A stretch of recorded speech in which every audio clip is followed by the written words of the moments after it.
Oh my gosh. There. Good. Okay. 3, 2, 1. Hello everybody and welcome to the Penelope Possum channel with me, your hostess Penelope the Possum. Today is Spooky Scary Saturday, as you guys might have noticed by it being Saturday. Hello! You're back! I noticed. Hello. We're gonna be reading Creepypasta stories tonight, cause I couldn't think of anything else to do. It's my channel, my call. Now, I'll be right back. I gotta go do something else real quick, but I'll be right back. Don't go anywhere.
I return!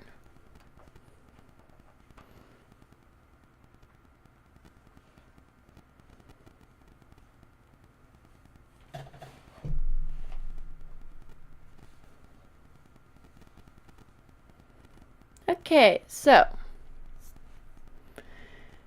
today's story is The Blue Bear, written by Jeffrey E. Bright, edited by Craig Groshek.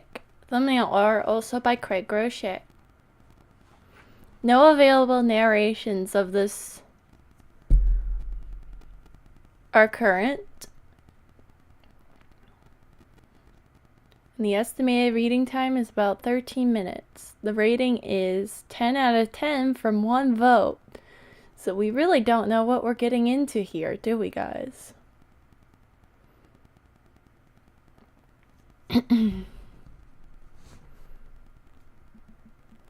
Just one last thing before we continue.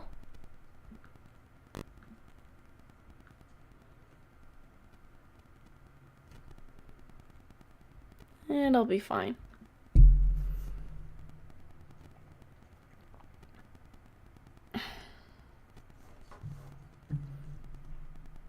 Might be good.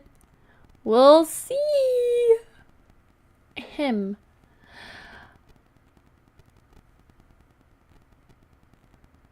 We got a serious understanding gap here. Joe shook his head, fishing out Marlboro from his shirt pocket. I don't need the money that bad. The shiny quarter gleamed in the late morning sun. I give you a quarter. That was very racist, but that's all we're gonna get today. Sorry, guys. The Asian man insisted. Nope.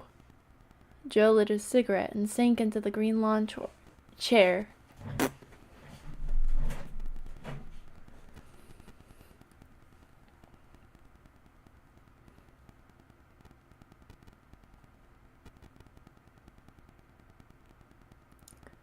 Quarter.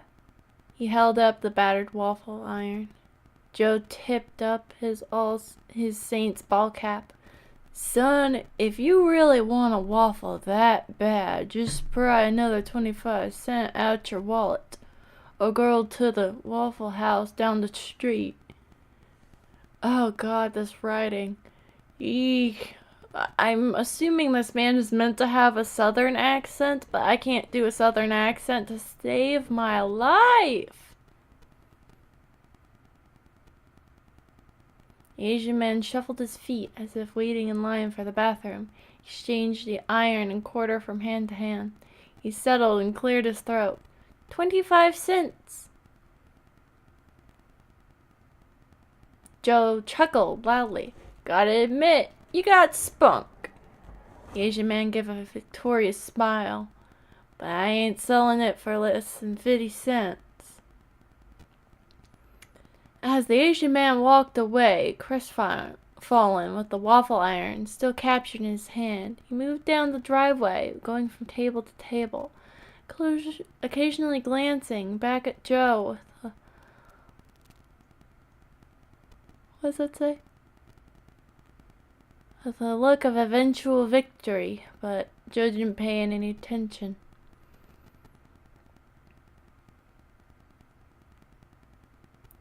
Ah, called a masculine voice from the garage. Need some help? Joe called. Yes, a man in his mid-40s with a smooth face appeared from the back of the garage, laden with stuffed animals. Oh no, I got a bad feeling about this.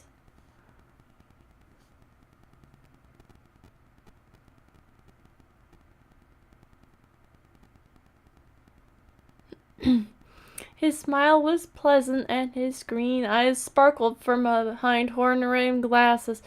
Guys, the stuffed animals are a major red flag. These stuffed animals are gonna come in. This is a fucking Chekhov's gun, I promise. Oh, dang. You too? Yeah. Ooh. Oh my gosh, this guy is giving me major red flags. Oh no. How much? He asked, smelling very clean. Joe's nose. Joe's nose, that rhymes. Almost medicinal. Huh. Weird. Very weird. I don't like where this is going, guys, already. They're 25 cents each. Joe exhaled thoughtfully. But I'll let you have the whole box there for $3, including the toy box. I cannot fucking read this seriously, this is impossible to read because of the... whatever. The man went back to the box and returned. You want to sell me 27 stuffed animals for $3? Yep. Plus the toy box? Yep. I can't pass up a deal like that. The man pulled out $3 from his wallet and handed it over to Joe. More red flags. Yep. Oh boy. Can't pass up on a deal like that. I already read that. I work with the Salvation Army and Big Brothers, he asked to Joe. I know what the Salvation Army is, but Big Brothers, never heard of it.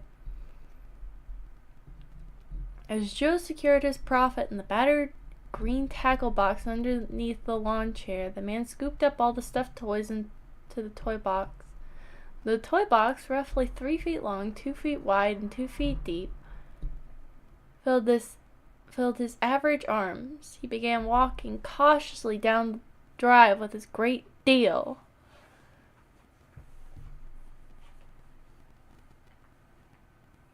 Hey, mister! Joe yelled. The man froze to the spot. Big red flag! Big red flag! He froze like he got caught doing something bad. Oh, nope, nope, nope. That's bad. This is very bad, guys. You forgot one. Joe opened up the top flap of the toy box and tossed in a powder blue teddy bear. You can't have a party without all your friends. Thank you. The man smiled back at Joe and walked to his car. The man, David Lester Wallace. Hello. we're partway into a story where there has been major freaking red flags from the secondary character we've been introduced to. Ooh boy. This is... I have a bad feeling. This guy not only is a 40-year-old man buying a box of toys,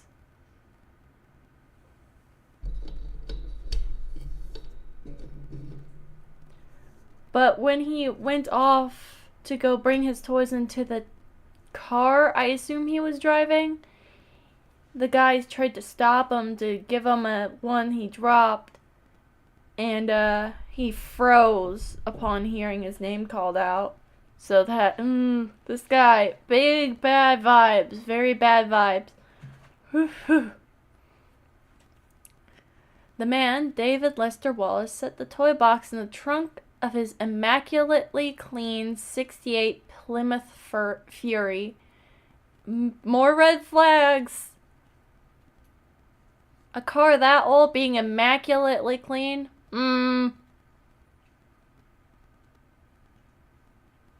Just before he closed the lid, Mr. Wallace pulled out a stuffed animal out of the box and sat the puffy panda in the passenger seat.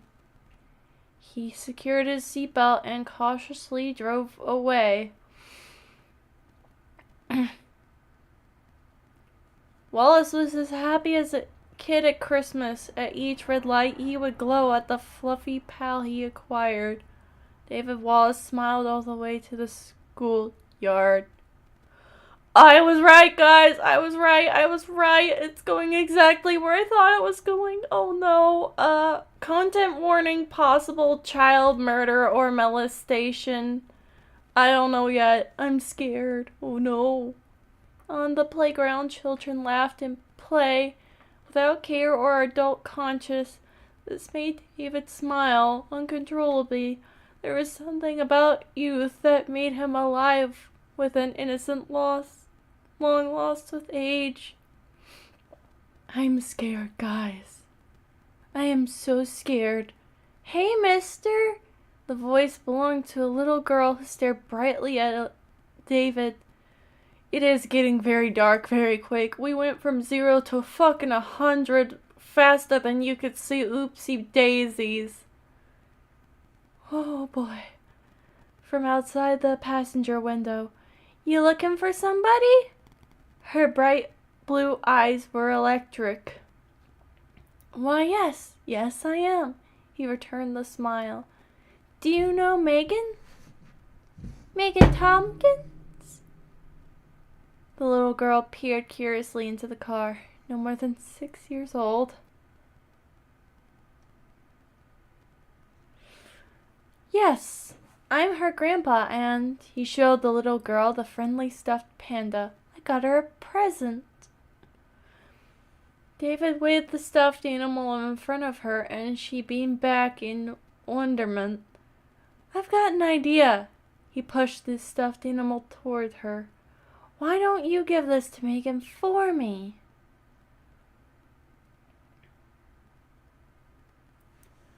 The little girl backed suspiciously away from the car. Good. This little girl's smart as hell. Ooh, I love this little girl already. She's smarter than most kids in these stores. Ooh. Mommy told me not to take anything from strangers. And your mommy's right, he nodded, looking over his glasses. His eyes perked up. I'll tell you what, I'll just toss it out the window to you. Would that be okay? She shrugged. Yeah, I guess that'd be okay. David squinted out of one eye and scrunched up his face as he wound up the stuffed animal like a fastball. The little girl giggled at his antics and held out her small hands. The panda sailed through the open passenger window and landed gently in her waiting arms. David applauded her fine reception. David waved a playful finger at her. Now you make sure Megan gets her present, okay? Okay. She smiled wider. I know. Oh, I'm so fucking scared, guys. I feel like I'm about to pee myself. This is scary. I thought the cringe we reacted to last time was bad, but this is so much worse in such a different way. Okay, she smiled wider and started to skip away. Run! Run away! Please, little girl. Wait a minute, he called to her. No, please, stop. She stopped and turned around. No, stop it.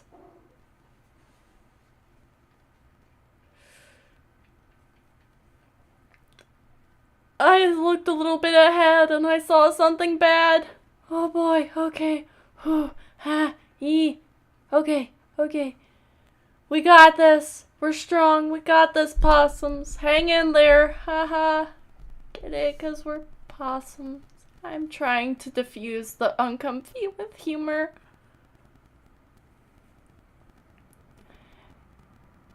You are a sweet girl. May I give you a present for helping me? Yeah. The girl skipped anxiously to the car. Her little hands curled over the top of the car door with the top part of her face just above the window edge. She looked like a kindergarten Kilroy. Great, he smiled and started to reach into the back seat. However, quickly he lunged at the little girl, grabbing onto her tender hands. Before she could scream, David pulled her into the car. I'm sorry, I can't stop him. I'm sorry.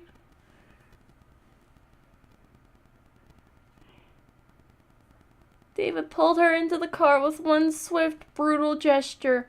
As planned, David produced a chloroformed handkerchief and covered her petite nose and mouth and began driving down the street.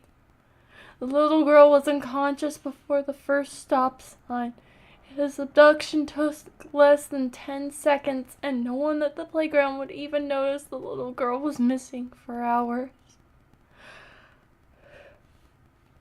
All that remained of David's presence was a stuffed panda, which lay forgotten in the gutter with a diagonal tattoo of a Plymouth Fury tire tread across its head.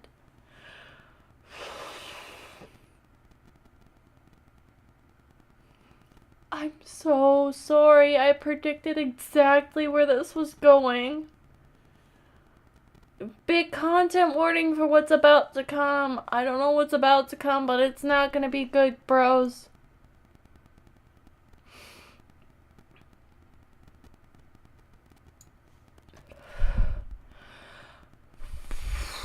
Okay. I'm good. We're good.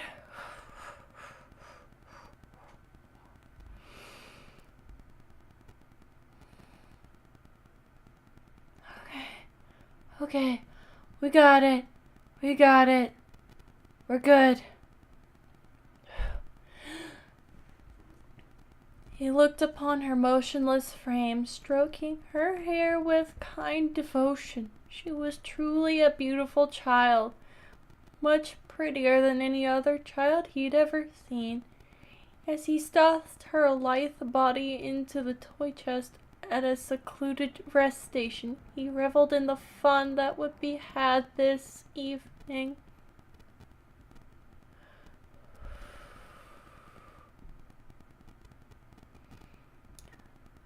David beamed innocently at his landlady as he manipulated the awkward trunk upstairs to his apartment behind the door of apartment 4F. David dumped his cash on the floor. He sat on the couch, mesmerized by the collection. The passive stuffed animals framed the little girl like a multicolored aura.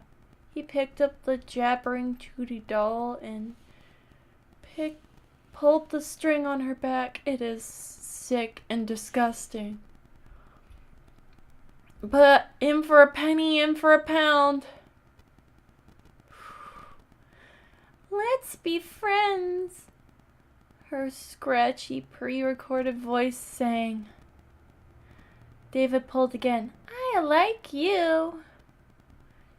David set the doll on the coffee table and gently scooped up the little girl. He opened up the closet door and smiled.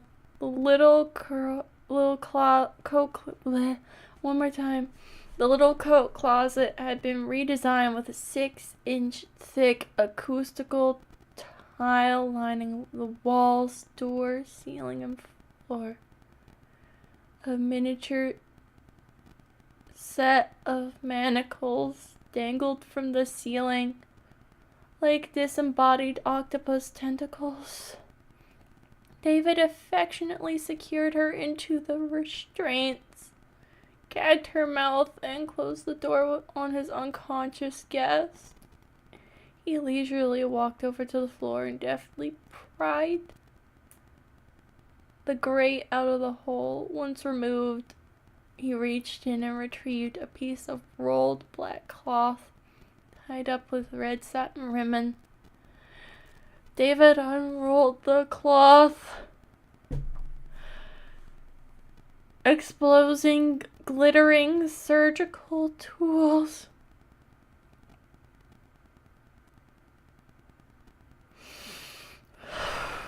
He contentedly grinned at their wonderful cold precision and received an instant erection at the thought of their application.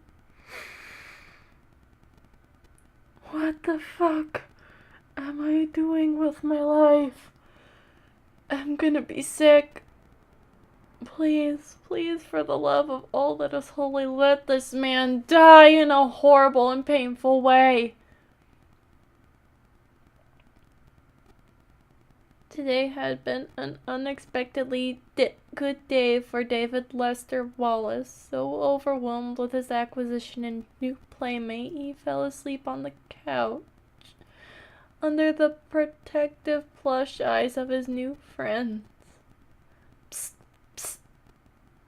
The sound called David from sleep.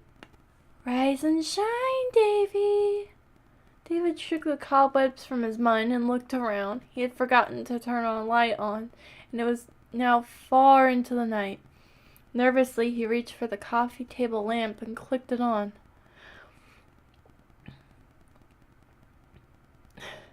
Nobody was there. David surveyed the room and found nothing. It was just the toys and himself. I'm stuttering like a motherfucker, guys. I'm scared. Over here, Davy, called a gruff voice. That's gonna be the voice for whatever this is now. David's eyes grew wide. The powder blue bear sat at the other end of the couch, holding David's secret pack of Viceroys. These are bad for you, Davy. The powder blue... Oh, it's a smoke. It's cigarettes. Okay. The powder blue bear removed the smoke. Got a light? Uh-huh, David replied, tossing over a book of matches. The animated bear lit the cigarette and tossed the match into a nearby Pepsi can. It took a long, measured drag and exhaled. These things taste like shit, Davy, the cute little bear added. Who? What are you?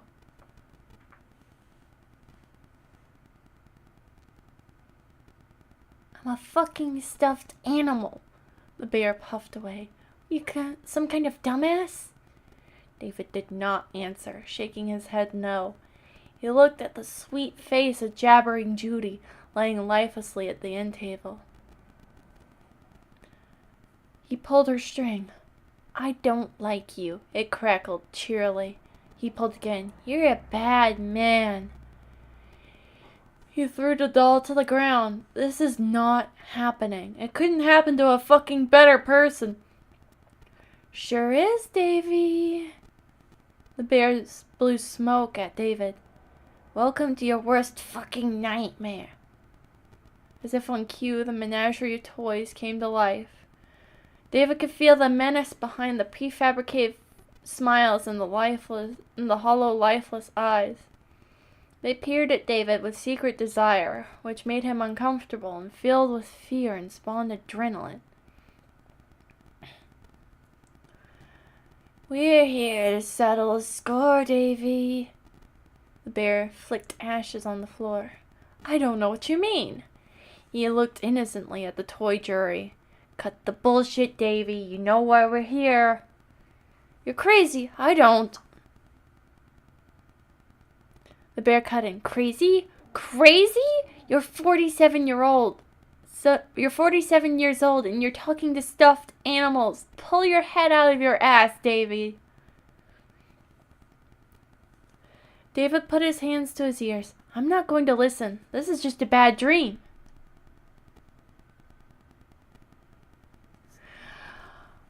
The bear pounced on his chest, pressing its fuzzy blue face an inch from David's. Don't you wish it was, asshole? We've only just begun. David swatted the menacing stuffed bear off his chest. The bear tumbled across the living room floor. Amber and orange bits lit cigarette following in its wake. Once it stopped against the wall, the bear composed itself to stand. You're a real tough guy, ain't you? That's why you got that poor little girl tied up in your claws, Davy. David's mind began panicking. Good. You must defend yourself, it said. They'll harm you if you don't. You remember how Daddy harmed you, how he made you hurt down there, how shiny his knife was. Get your shiny knives, quickly, quickly, his mind screamed. This is all just kinds of wrong. Oh my God, what the fuck did I pick? David righted himself from the couch and shalom.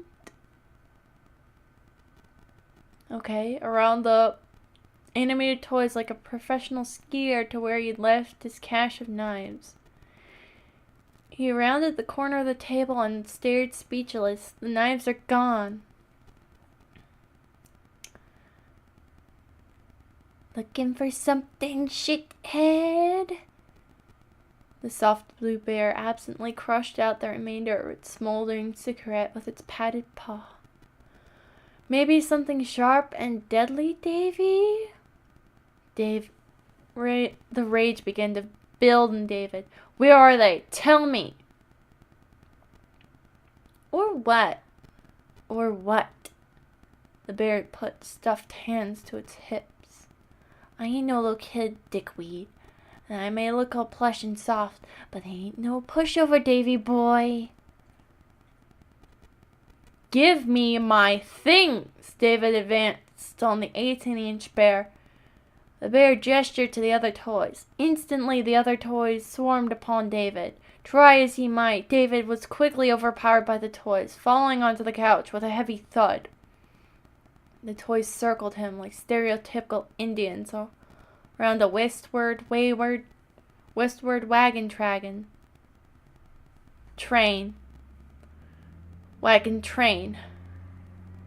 You're beginning to piss me off, Davy. The powder blue bear shook its head. You just sit there and shut up. What do you want? David said softly.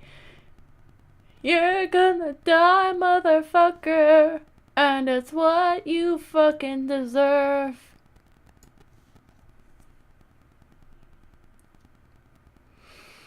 Okay.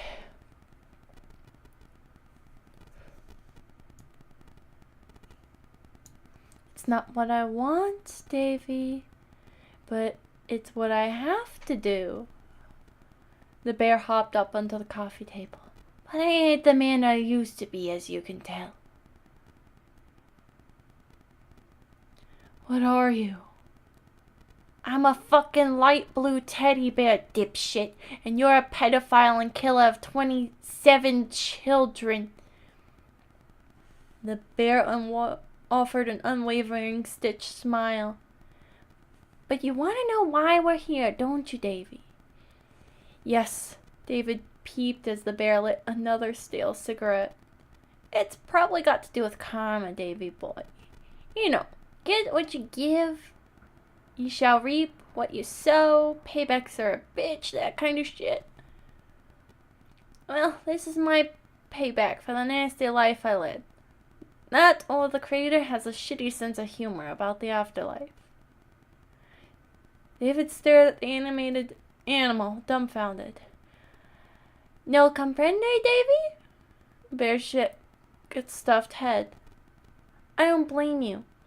I can't explain how all this supernatural bullshit works. What I do know is that some people are given a chance for redemption after they die.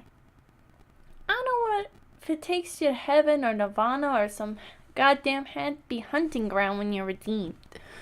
But what I do know is that you fucked it up for all of us, buddy boy.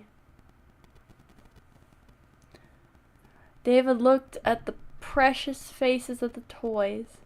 Their molded plastic eyes were filled with deep hatred. We all had the same kind of penance, protectors of the innocent. It seemed like a simple gig. All we had to do was watch over a little kid until the kid outgrew us. Then boom, you're on your way to the next reality. But no, little Davy Wallace just had to pick our children.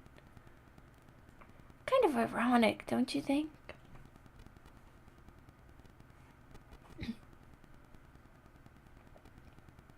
I don't know what you are. Shut the fuck up, Davy! The soft blue bear roared, then proceeded to open to the closet door. How's this for a visual aid, asshole? The bright blue bear leaped to the knob and swung. The door opened, revealing the child, now wide awake and completely terrified. Tears flowed selflessly down her smooth cheeks and soaked into the gag that muffled her pitched screams. Small rivulets of blood slid down her petite arms, created by the unforgiving manacles.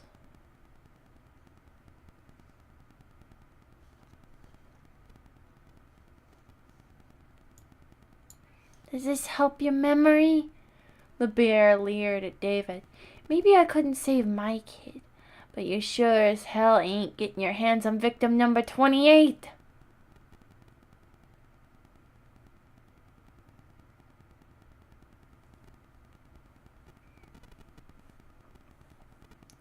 There must be some mistake, David challenged. I love little children. I would never hurt them or anyone else. Fucking bullshit! Fucking bullshit! What the fuck else were you gonna do with those fucking surgical knives, you asshole?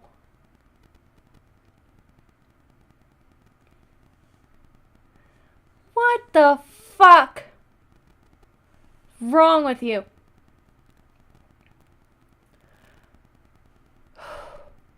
Oh, really? The powder blue bear closed the closet door. Let's get down to adult business. You see, I met up with a few pals along the way that would like a word with you, Davy boy. You're up, Red. A red giraffe swaggered forward with orange spots and plopped down on David's chest. When it spoke, a little boy's voice emerged. You killed me in 1972. My name was Tilly Muller. I was 5. You grabbed me at the local park. You raped me for 5 days, 3 times a day. You made me eat my own stool and drink my own urine for food. This is horrible. After 5 days, you opened a vein in my wrist and let me bleed to death while you raped me one more time. It took an hour before I died, and you raped me the whole time.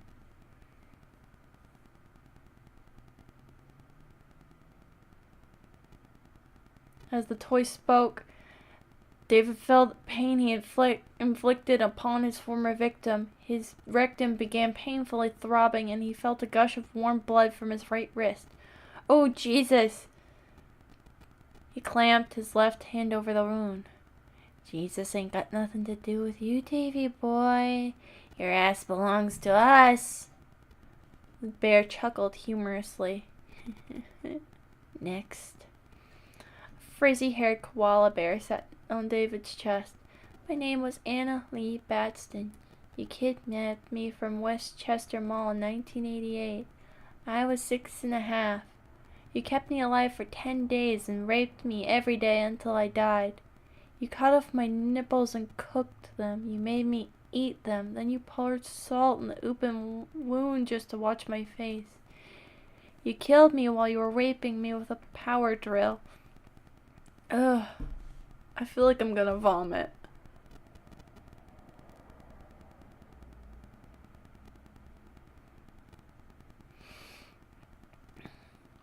David suddenly felt searing salt and saw the spots of red across his shirt. The excruciating pain in his groin did not go unnoticed. David felt as if he was going to pass out. Don't give up yet, Davy, the bear whispered in his ear. You've got 25 more stories to hear, asshole. The stark fear and terror in David Lester Wallace were immeasurable.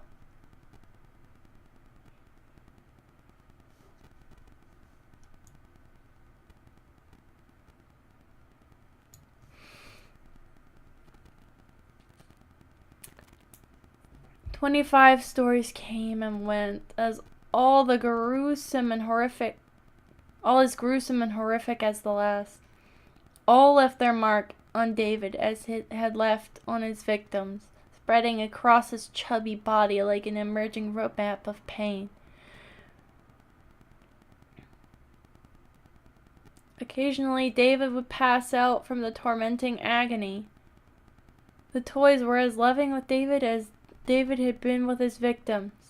They patiently bandaged his wounds and gently revived him when he slipped into the warm arms of unconsciousness. It would be 5 days later when the police responded to a call from David's worried landlady. What seems to be the problem, ma'am? The officer clicked his pen.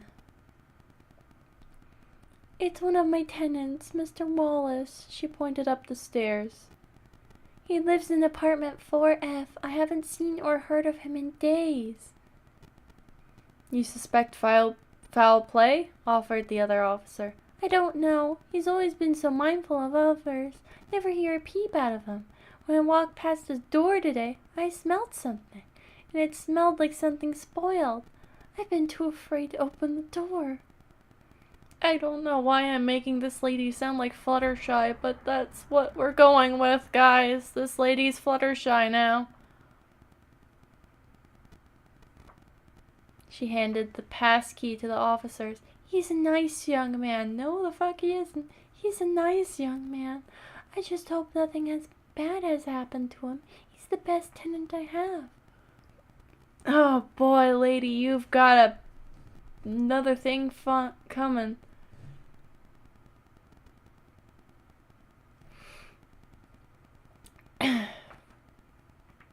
We'll take a look. He smiled at the old lady.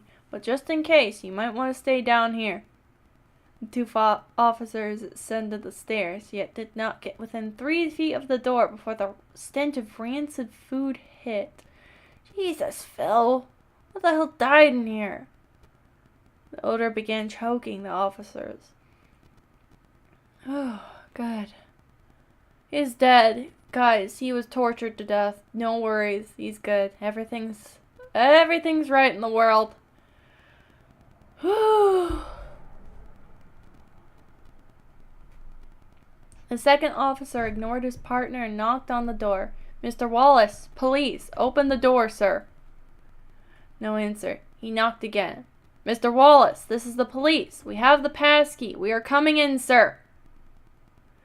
The key turned with ease. Get ready, the officer said to his partner as he put a handkerchief over his nose and mouth.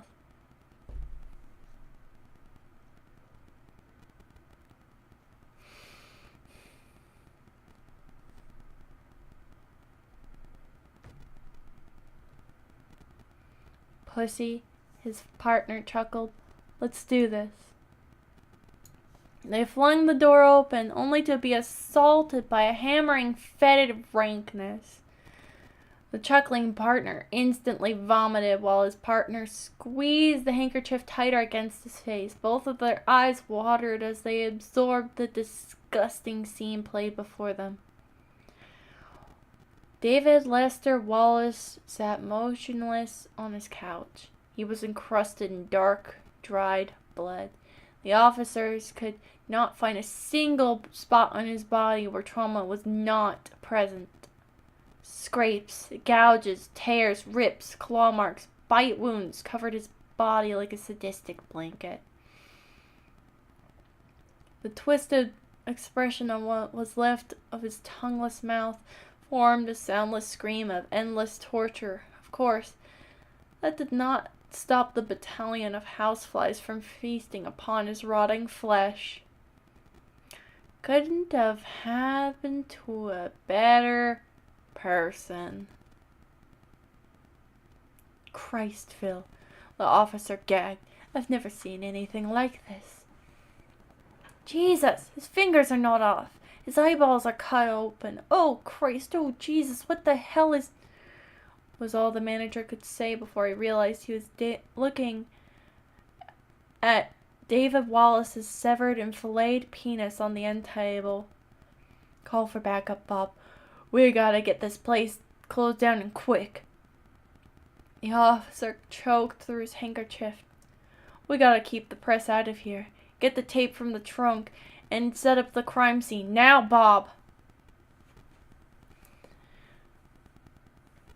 The vomiting officer graciously complied, running downstairs while the other officers stared in disembodied curiosity at the victim's bloated body. He had never seen a body that ravaged. It was as if someone had performed an autopsy on the unfortunate man while he was still alive. It looked like a leftover special effect from a Friday the 13th movie.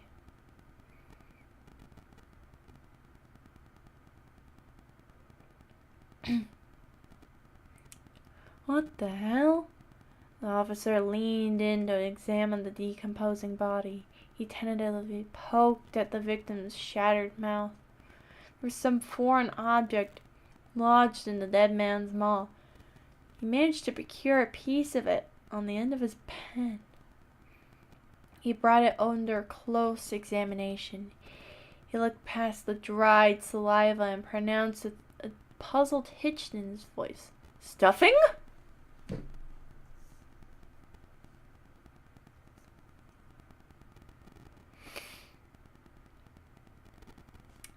Like Aladdin's magic phrase, "Open Sesame," the body of David Lester seemingly responded to the officer's single word.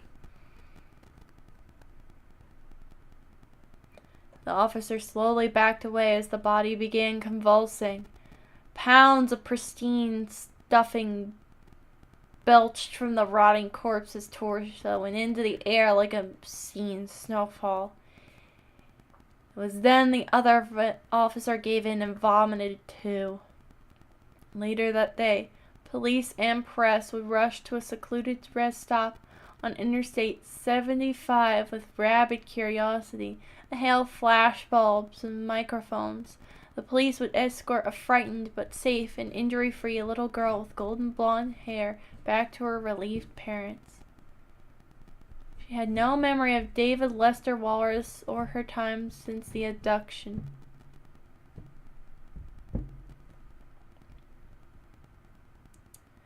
She did proudly show off her new acquisition to the press corps.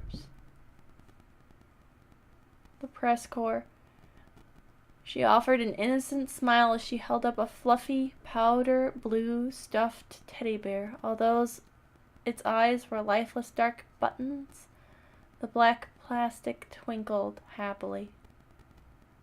And that was The Blue Bear by Jeffrey Ebright.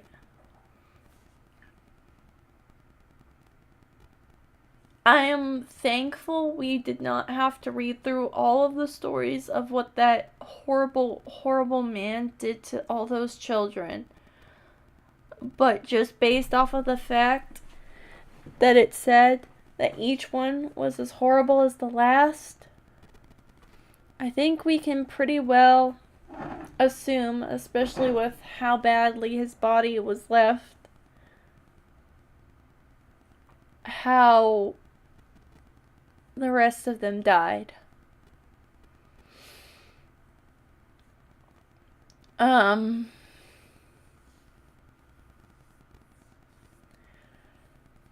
What really got me at the end there was the filleted penis. That's horrifying.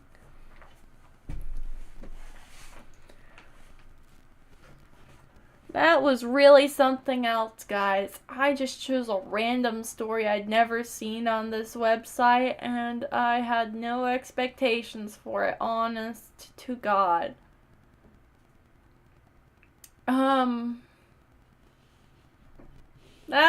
That was a whole fucking roller coaster, but it had a happy ending at least, right?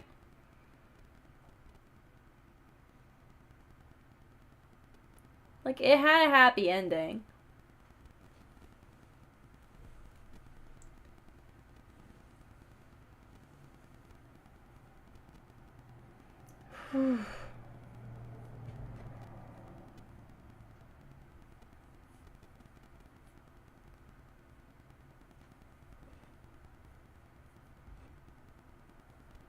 Yeah. Oh my gosh, Jeffrey Ebright. My god. Fucking hats off to you, man. If you want to read this story or stories like this, go to www.creepypastastories.com. I think that's it for tonight, guys. I don't think I can top that. I'll be honest, I think that's gonna be the peak of Spooky Scary Saturdays. Yeah, he got his comeuppance for sure. Holy shit. Oh my god.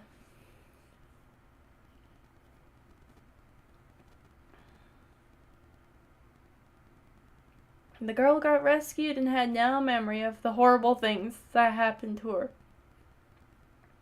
That's as good of an ending as we could hope for. But, oh my god, I really wanted to vomit. Oh god, I might still vomit. I really wanted to vomit while I was reading that. But that'll be it for tonight, Possum fam. Thank you for staying with me and being here throughout the stream.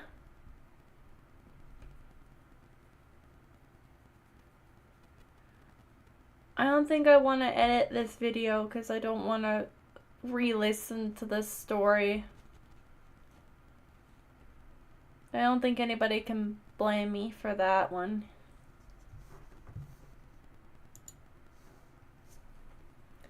So, as always, everybody, stay out of traffic, stay out of the walls, stay out of car engine compartments, stay awesome, possums, have an awesome night, day, afternoon, whatever time it is, wherever time it is. Good night. Yeah, Minecraft was fun. We'll probably play some more, some Slime Rancher, because we're gonna need to make a palette cleanser.